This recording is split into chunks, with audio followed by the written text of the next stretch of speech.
যাচ্ছ কোথা চাংড়ি পোতা? কিসের জন্য? নেমন্তন্ন বিয়ের বুঝি? না বাবুজি। কিসের তরে? ভোজন হবে। শুধুই ভোজন? প্রসাদ ভোজন। কেমন প্রসাদ?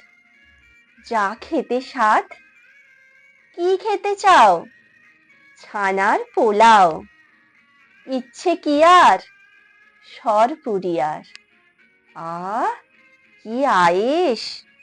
রাবড়ি পায়েস। এই কেবলই? ক্ষীর কদলি। বাহ, কি ফলার! সবরি কলার। এবার থামো, ফজলি আমো। আমিও যাই? না মশাই।